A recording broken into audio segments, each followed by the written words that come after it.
Hola, bienvenidos nuevamente al curso de urgencias neurológicas. Mi nombre es Andrés Hernández, soy urgentólogo y hago parte del equipo de Entrenarte. En esta oportunidad vamos a hablar de un tema muy importante para todos y es ACV isquémico.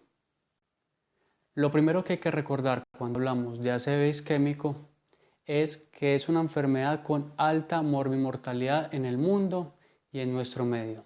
De acuerdo a estadísticas nacionales del DANE, la enfermedad cerebrovascular ocupa el tercer puesto en mortalidad, solamente superada por enfermedad cardiovascular número 1 y trauma número 2.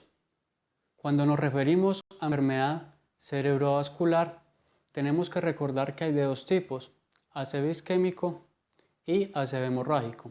El ACV isquémico representa el 80 al 85% de los casos y el ACV hemorrágico representa al 15 al 20% de los casos.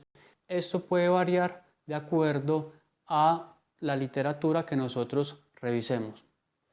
En estos minutos nos vamos a concentrar en ACV isquémico y en charlas posteriores vamos a hablar de ACV hemorrágico. Cuando nos enfrentamos a un paciente con ACV isquémico tenemos que analizar tres cosas. Lo primero, la anamnesis. Lo segundo, el examen físico. Y lo tercero, interpretación de ayudas diagnósticas. Cuando analizamos estas tres cosas podemos tener una idea más clara de cuál es la terapia apropiada para ese paciente que estamos enfrentando. Cuando hablamos de anamnesis, lo más importante es definir cuánto tiempo lleva el paciente con el déficit neurológico por el cual consulta. Eso es importante porque de acuerdo al tiempo de evolución le vamos a poder proponer una terapia específica de reperfusión a ese enfermo. En toda la historia del ACV, en lo que tiene que ver con terapias de reperfusión, se han hablado de varios tiempos de ventana. El primer tiempo de ventana fue 3 horas. Salió luego de un estudio que se llamó el NINDS, publicado en 1995. Ese estudio comparó dos grupos. A un grupo lo trombolizó y a otro grupo no lo trombolizó. Y el tiempo de ventana que utilizó, repito, fueron 3 horas. Ese estudio finalmente logró demostrar que al grupo que trombolizaban tenía menos secuelas neurológicas a largo plazo. También ese estudio reportó que estos pacientes que se trombolizaron sangraban más, pero que ese sangrado no tenía impacto en la mortalidad, porque los dos grupos comparados se murieron en porcentajes similares. ¿De acuerdo? Entonces, a partir de ese estudio, al año siguiente, la FDA aprobó el uso del alteplase para terapia trombolítica en el paciente con ACV isquémico, a las dosis que actualmente conocemos, 0.9 miligramos por kilo, el 10% en bolo, el resto en infusión durante 1 hora. Otro tiempo de ventana que debemos recordar es 4.5 horas. En el 2006 se publicó otro estudio muy famoso que se llamó el ECAS-3. Ese estudio también comparó a dos grupos con ACV que llevaban entre 3 y 4.5 horas. A un grupo lo trombolizó y a otro grupo no lo trombolizó. Ese estudio también logró demostrar que los pacientes que trombolizaba tenían menos secuelas neurológicas comparado con el grupo que no se trombolizó. Este estudio también reportó, como el anterior, que estos pacientes sangraban más, pero que ese sangrado no tenía impacto en la mortalidad. Entonces, a partir de ese estudio, fue que comenzamos a trombolizar en la ventana extendida de tiempo, que así se llamó en ese momento, hasta 4.5 horas. De hecho, ese es el tiempo de ventana que utilizamos actualmente. Nosotros trombolizamos a los pacientes hasta 4.5 horas si no tiene contraindicaciones absolutas y analizando muy bien las contraindicaciones relativas, que de eso vamos a hablar más adelante. Otro tiempo de ventana que tenemos que recordar son las 6 horas. Durante muchos años se intentó demostrar que la terapia endovascular era superior a la trombolisis sistémica, algo parecido a lo que ocurrió en enfermedad coronaria, donde la terapia recomendada es la PCI sobre la trombolisis. Sin embargo, durante muchos años esos estudios no lograron demostrar que era superior la terapia trombolítica a la trombolisis sistémica. Esto fue hasta el 2015, cuando salió un estudio también muy recordado que se llamó el Mr. Clean. Ese estudio logró demostrar que la terapia endovascular era superior a la trombolisis sistémica hasta las 6 horas.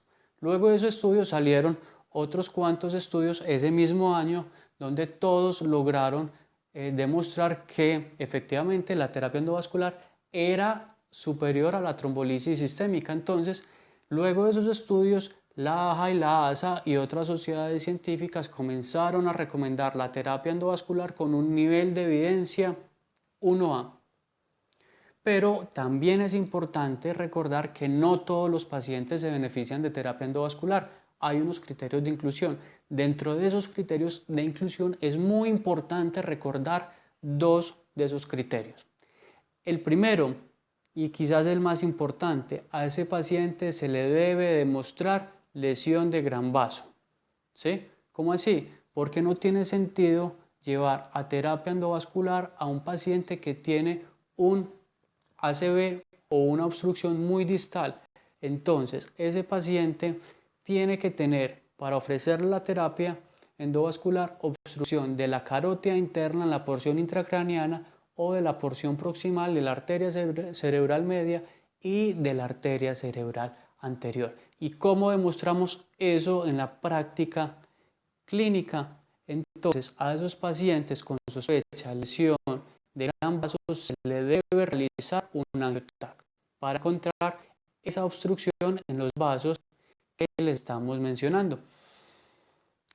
Es muy importante en esta parte resaltar lo siguiente. Si un paciente, por ejemplo, llega con un tiempo de evolución de 3 horas, si no tiene contraindicaciones, es candidato a trombolisis sistémica. Se le hace el TAC simple, se le descarta sangrado, se revisan las contraindicaciones absolutas, se analizan las contraindicaciones relativas. Si no cumple ninguna y es candidato a trombolisis sistémica, se le debe iniciar trombolisis sistémica.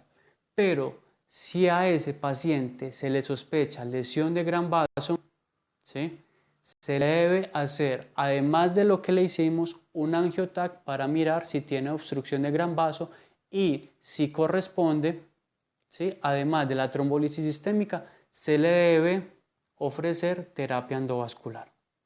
¿De acuerdo? Ese tipo de terapia es superior a la trombolisis sistémica sola. Entonces, para resumir el cuento, trombolizamos hasta las 4.5 horas, ¿sí?, y llevamos a terapia endovascular si el paciente tiene menos de 6 horas. En la tabla podemos ver 5 estudios publicados en el 2015 relacionados con terapia endovascular. En la primera columna vemos el Mr. Clean, que fue el primer estudio que se publicó relacionado con este tema. Posterior a este salieron el Escape, el Swift Prime, el Extendia y el Rebascat, todos relacionados con el mismo tema. En la tabla hay varios datos interesantes que podemos analizar. Uno de ellos es el criterio imagenológico. En todos los estudios se incluyeron pacientes que tuvieran lesión proximal. Ese era el criterio imagenológico que todos los pacientes tenían que cumplir para llevar a terapia endovascular.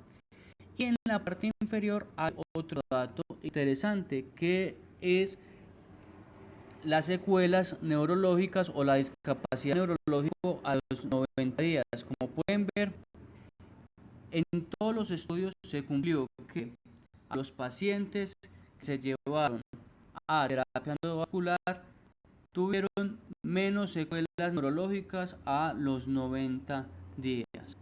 Eso es bien importante, quizás lo más importante. Y en la parte inferior vemos cómo la hemorragia sintomática fue muy similar en los pacientes que se llevaron a terapia endovascular versus terapia médica estándar, y en la parte inferior vemos la mortalidad, que la mayoría de los estudios fue muy similar. De hecho, en algunos estudios se logró demostrar que la mortalidad era mayor en los pacientes que se llevaban a manejo médico estándar y era menor en los pacientes que se llevaban a terapia endovascular. Pero este último desenlace, ¿sí?, no fue consistente en todos los estudios, solamente se vio en algunos como el Extendia, que la mortalidad fue del 9% en terapia endovascular versus el 20% en manejo médico estándar. Otro punto muy importante en esta terapia endovascular es que el paciente, para llevar a o para ofrecerle este tipo de terapia, tiene que tener un NIS mayor de 6. Si un paciente tiene menos de esa puntuación, no es candidato a terapia endovascular. Tiene que tener un NIS mayor de 6. ¿Y cuál es el otro criterio de inclusión que deben tener estos pacientes para llevar a terapia endovascular? Entonces es muy importante que los pacientes tengan buena clase funcional, porque tampoco justifica llevar a terapia endovascular a un paciente que está postradito en la cama. Entonces los pacientes tienen que tener un ranking modificado de 0 o de 1.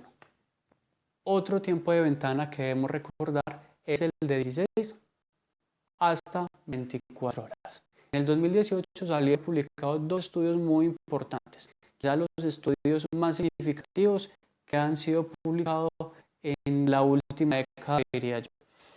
Los estudios fueron el DOWN y el DIFFUSE. El DIFFUSE evaluó la terapia endovascular en los pacientes con ácido isquémico que llevaban menos de 16 horas, de 6 a 16 horas. Y el DOWN evaluó los pacientes que llevaban de 6 a 24 horas. Estos dos estudios lograron demostrar que las secuelas neurológicas eran menores en los pacientes que se llevaban a terapia endovascular comparado con los pacientes a los cuales no se les ofrecía ninguna terapia de perfusión. Es muy importante porque miren, pasamos de 3 horas en 1995 hasta 24 horas en el 2018. Luego de esos dos estudios, la AJA y la ASA publicaron unas nuevas guías donde recomienda esta terapia endovascular hasta 16 o 24 horas siempre y cuando el paciente cumpla los criterios de inclusión. Entre esos criterios de inclusión hay dos también muy importantes, muy importantes. El primero es que el paciente también tiene que tener una obstrucción de gran vaso, ¿sí?, como lo vimos hace unos minutos. Y la segunda condición que debe tener estos pacientes, y esta es fundamental, muy importante, es que debemos demostrar que ese paciente tiene tejido recuperable. ¿Y cómo demostramos eso? Entonces a estos pacientes se les debe hacer una imagen de perfusión, ya sea una resonancia con secuencias de difusión y perfusión o una tomografía con imágenes de perfusión. ¿Y qué nos permiten estas imágenes de perfusión? Nos permiten demostrar cuál es el tejido infartado, o sea, el tejido muerto, ¿sí?, y cuál es el área de penumbra, el área que está hipoperfundida, pero que si le ofrecemos alguna terapia es potencialmente recuperable. ¿De acuerdo? Entonces, como pueden ver en la imagen, ¿sí?, en un extremo de la imagen vemos dibujado el área infartada, el área que está muerta. Y al lado vemos imágenes, una imagen dibujada del área de penumbra. Como pueden ver, el área infartada es pequeñita y el área de penumbra es más grande. En ese orden de ideas, si este fuera un paciente, ese paciente sería candidato a terapia endovascular. Es muy importante recordar que este tipo de terapias requieren un equipo multidisciplinario, un protocolo de stroke muy bien implementado en la institución, porque además de los médicos de urgencia requiere ayuda y compañía del neurólogo, por supuesto, del neuroradiólogo y del neurointervencionista, ¿sí? Porque si no tenemos todo el equipo y todo el protocolo bien establecido, posiblemente esta terapia no vaya a servir. Adicionalmente, este tipo de terapias requiere un software especial, ¿sí?, que nos analiza estos colorcitos y nos determina cuál es el área infartada y cuál es el área de penumbra, ¿sí? Lamentablemente, este tipo de tecnología en nuestro medio es muy difícil conseguirla, ¿sí? Pero posiblemente en el transcurso de los próximos años vayamos a implementar de una forma más adecuada este tipo de protocolos en todas las instituciones que recibimos pacientes con ACV isquémico. Luego de la anamnesis, donde vimos que la parte más importante es determinar el tiempo de evolución, sigue el examen físico. En cuanto al examen físico en el paciente con stroke, tenemos varias escalas. Unas escalas que sirven mucho en el contexto prehospitalario o en el triaje, como el Cincinnati, el FAS, donde evalúan 3 aspectos: asimetría facial, trastornos en el habla y debilidad de alguna de las extremidades. Si el paciente tiene un déficit en cualquiera de estos 3 puntos, ese paciente tiene alta probabilidad de tener un evento cerebrovascular. Entonces, si estamos en el área prehospitalaria, ese paciente tiene que ser trasladado rápidamente a un servicio de urgencias. Y si estamos en el servicio de triaje, se debe activar el protocolo de stroke de acuerdo a la institución donde estemos. Pero una vez vayamos a evaluar de forma completa a nuestro paciente, lo más importante es utilizar la escala NIHSS. Es una escala larga que es difícil aprendérsela, pero la idea no es aprendérsela, sino que la idea es saber cuándo y por qué se utiliza, y que esa escala nos ayude a tomar decisiones en cuanto a terapias de repercusión. La escala tiene 11 puntos y cada uno de los puntos evalúa una parte del examen neurológico. Entonces comienza con la esfera mental. Mira si el paciente está sonoliento, alerta, estuporoso o en coma. Mira si el paciente es capaz de obedecer órdenes y determina si el paciente es capaz de responder preguntas. Ese es el primer punto. Luego evalúa sus paredes craneales. Entonces mira si el paciente tiene oculoparesia, si tiene menopsia, si tiene asimetría facial. Evalúa la fuerza muscular, las extremidades superiores, evalúa la fuerza muscular de las extremidades inferiores, evalúa si hay trastornos en la sensibilidad, si hay ataxia, si hay heminatención y si el paciente está disártrico y si está fásico. Esos son los 11 puntos, los mencioné de forma desordenada, pero uno cuando mira la tabla, ¿sí?, va evaluando cada uno de los puntos y le va dando una puntuación de acuerdo a las recomendaciones que la misma tabla le hace. Esta escala es muy importante, como les dije. Nos sirve para que todos hablemos el mismo lenguaje, ¿sí? Nos sirve para determinar la gravedad de ese paciente. Entre más alto sea el puntaje, que lo máximo es 42, más grave va a estar el paciente. Entonces mayor mortalidad, mayor morbilidad, mayores secuelas neurológicas, mayor riesgo de sangrado en caso de que ese paciente se lleve a trombolisis sistémica. Otra de las utilidades más importantes de la escala NIHSS es que nos ayuda a reconocer qué pacientes son potencialmente candidatos a terapia trombolítica. Sabemos que un paciente con una puntuación menor de 5 se considera un ACV menor. Durante mucho tiempo, estos pacientes con ACV menor no eran candidatos a ninguna terapia de repercusión. Sin embargo, al día de hoy, estos pacientes con ACV menor podrían ser llevados a trombolisis sistémica, siempre y cuando tengan un déficit discapacitante. ¿Qué se considera un déficit discapacitante? Entonces, un déficit discapacitante es un paciente, como les dije anteriormente, con NIS menor de 5, pero que tengan una hemianopsia completa, que tengan una afasia grave, que tenga una extinción, ya sea visual o sensorial, o que tengan una debilidad en alguna extremidad que puntúe igual o mayor a 2. Si el paciente, repito, tiene un déficit de estos que acabé de describir, así el NIS no sea mayor de 5, estos pacientes podrían ser llevados a trombolisis sistémica. Otra de las puntuaciones que tenemos que reconocer son los NIS de 5 a 25. En términos generales, esos pacientes son los que uno con mayor seguridad, entre comillas, lleva a terapia trombolítica. Y el paciente con un NIS mayor de 25, ¿sí? Ese paciente es conocido que tiene mayor riesgo de sangrado, peores secuelas neurológicas a largo plazo y mayor mortalidad.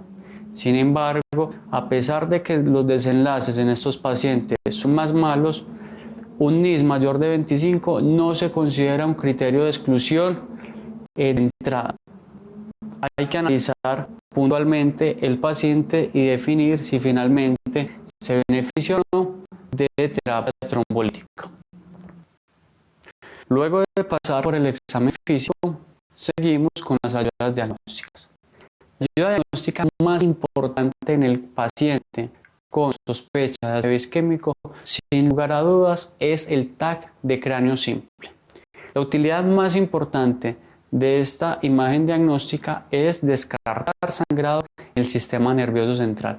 Nosotros no pedimos tomografías de cráneo simple para ver la isquemia. La solicitamos para descartar sangrado en el sistema nervioso central, que se considera la contraindicación absoluta más importante para trombolizar a los pacientes.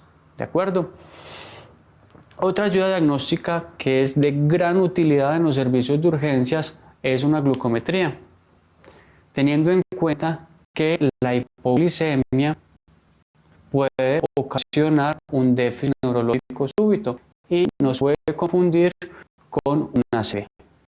Hay cientos de reportes en la literatura mundial donde se tromboliza pacientes con hipoglicemias.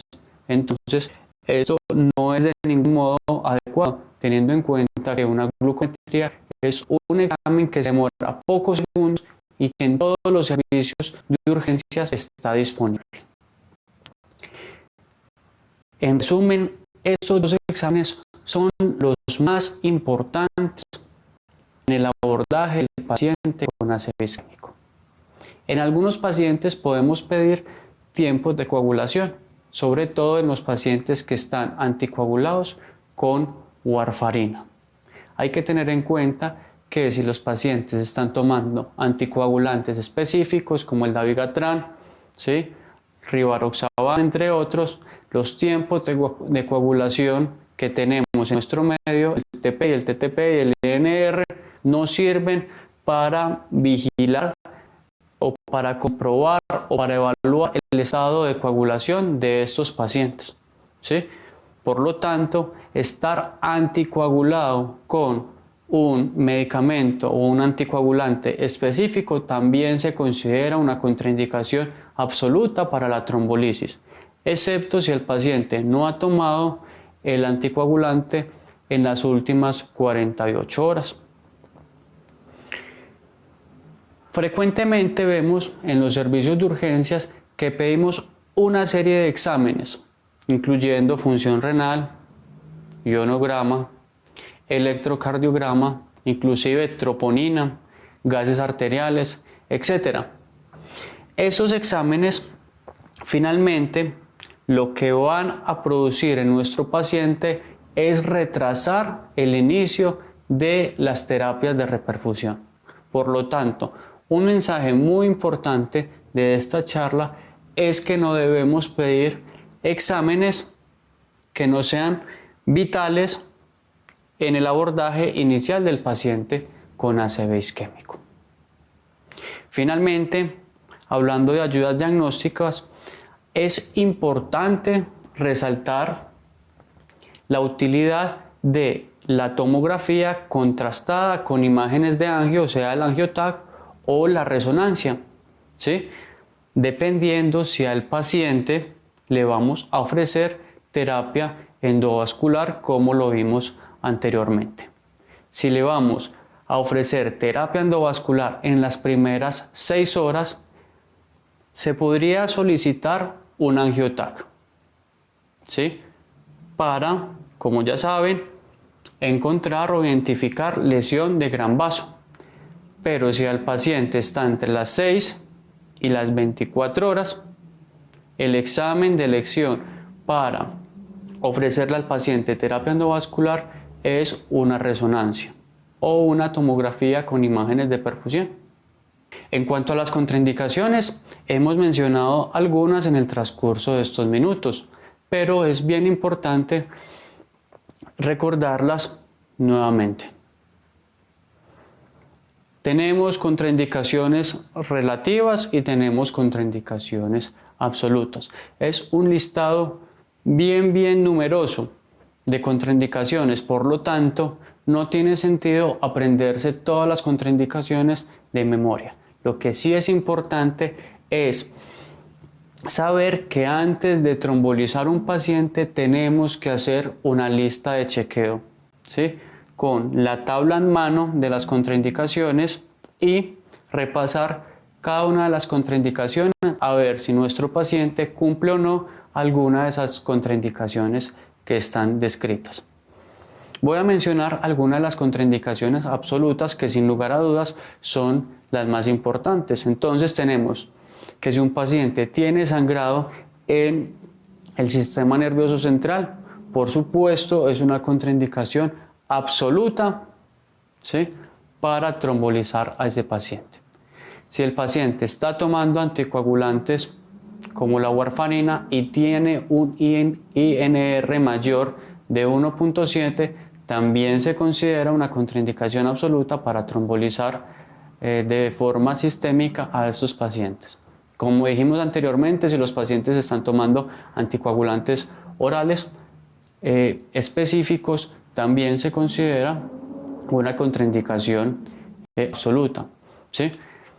Si el paciente está anticoagulado con heparina de bajo peso molecular o heparina no fraccionada por alguna situación específica, obviamente también se considera una contraindicación absoluta. Si el paciente tiene un sangrado activo en otra parte que no sea el sistema nervioso central, también es una contraindicación absoluta. Por ejemplo, una hemorragia del tracto digestivo y el paciente hace una ACV, ¿sí?, no se podría trombolizar. Si el paciente hizo un ACV hemorrágico en cualquier momento de su vida, se considera una contraindicación absoluta. Si el paciente hizo un ACV isquémico en los últimos 3 meses, también es una contraindicación absoluta, ¿sí? Muy importante, repito, recordar, contar en mano cada una de las contraindicaciones y hacer una lista de chequeo juicioso. En cuanto al tratamiento, hemos repasado que la terapia trombolítica de elección se hace con alteplasa, 0.9 miligramos por kilo, el 10% en bolo y el resto en infusión continua durante 1 hora. El alteplasa es el único medicamento aprobado por la FDA para la trombolisis sistémica. Hay estudios que han utilizado el tenecteplasa para los pacientes con ACV isquémico con buenos resultados, pero repito, el único medicamento aprobado es el alteplasa con las dosis que acabamos de repasar. Otro medicamento muy importante para recordar es el labetalol, ya que es el antihipertensivo de elección en los pacientes con ACV isquémico. Entonces, recordar las metas de presión arterial. Antes de trombolizar al paciente, la presión arterial tiene que ser menor de 185/110. Luego de trombolizar al paciente, la meta de presión arterial es menor de 180/105. Y si por alguna circunstancia al paciente no se le va a ofrecer trombolisis sistémica, podemos tolerar una presión arterial hasta de 220/120. Como les dije, el medicamento de elección es el labetalol y la dosis es de 10 a 20 miligramos en bolo y se puede repetir si las presiones arteriales no mejoran. Esta es otra contraindicación muy importante. Si a pesar de los botes del labetalol no se logra la presión arterial meta, el paciente no se puede trombolizar. Para ir finalizando, es muy importante recordar algo fundamental acerca del ACV del despertar o ACV de tiempo desconocido. Para recordar la definición, entonces, el ACV del despertar se considera cuando el paciente se acuesta normal, sin déficit neurológico, y cuando se despierta en la mañana, el paciente presenta un déficit neurológico. El problema en este escenario es que el médico que aborda a este paciente no sabe con claridad cuándo inició el déficit neurológico. Puede ser 5 minutos después de acostarse, entonces la evolución de ese paciente sería ya muchas horas, o podría ser el otro escenario, 5 minutos antes de levantarse, ¿sí? Entonces ese paciente en este escenario podría ser candidato a alguna terapia de reperfusión. Durante muchos años, ¿sí?, a estos pacientes con ACV del despertar no se les ofrecía ninguna terapia de reperfusión por ese dilema que les acabé de plantear, porque no sabíamos bien cuándo, ¿sí?, inició el déficit, entonces no sabíamos cuánto tiempo llevaba de evolución. Sin embargo, en el 2018 salió un estudio que se llamó el Wake Up. Ese estudio evaluó a los pacientes con ACV del despertar o de tiempo desconocidos y les hizo una resonancia. Y analizó dos secuencias de la resonancia, la difusión y el flare. En la difusión, los cambios de isquemia se ven a los pocos minutos y en el flare, los cambios de isquemia se ven luego de las 4.5 horas. Entonces, ¿qué hicieron en este estudio? Identificaron los pacientes en los cuales se tenían cambios en la difusión, o sea, llevaban pocos minutos, y no tenían cambios en el flare, o sea, que llevaban más de 4.5 horas. A esos pacientes, con ese desacople en la difusión y en el flare, los llevaban a trombolisis sistémica. Y ese estudio logró demostrar que los pacientes que cumplían estos dos puntos tenían menos discapacidad neurológica a largo plazo. Entonces, a partir de ese estudio, sí, podemos ofrecerle terapia trombolítica a los pacientes con ACV del despertar. Obviamente, para usted poder ofrecer esta terapia, necesita una resonancia y un equipo de stroke muy bien montado en su hospital. También es importante recordar que en los últimos dos estudios que les mencioné, terapia endovascular, el Diffuse y el Down, incluyeron los pacientes con ACV de despertar y ACV de tiempo desconocido. Entonces, a estos pacientes también les podría ofrecer terapia endovascular si cumplen los criterios que previamente mencionamos. Todos los pacientes con ACV agudo requieren manejo intrahospitalario, ya sea si se llevaron alguna terapia de reperfusión o no. Los pacientes que se trombolizan o que se llevan a terapia endovascular requieren vigilancia en la UCI y los pacientes que no requieren vigilancia en salas generales. Muy importante hospitalizar a estos pacientes para determinar el TOAS, o sea, para intentar determinar la etiología de ese ACV. Por eso a esos pacientes se les debe realizar un ecocardio, ¿sí? Se les debe tratar de encontrar una FA, entonces los pacientes inicialmente necesitan un EKG y posteriormente necesitan un Holter, y también se les debería realizar un Doppler de circulación extracraneana, ¿sí?, para ver si tiene obstrucción de estos vasos.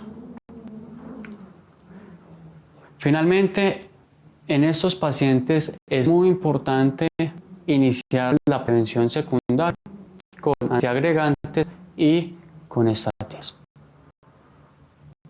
Muy bien, muchachos, eso es todo por hoy. Muchas gracias por compartir conmigo los conceptos más importantes acerca de aseo isquémico. De todas formas, es un tema muy amplio que puede generar muchas dudas. Si tiene alguna duda, escriban en la parte inferior y alguno de nuestros instructores intentarán responder su pregunta lo más rápido posible. Hasta luego.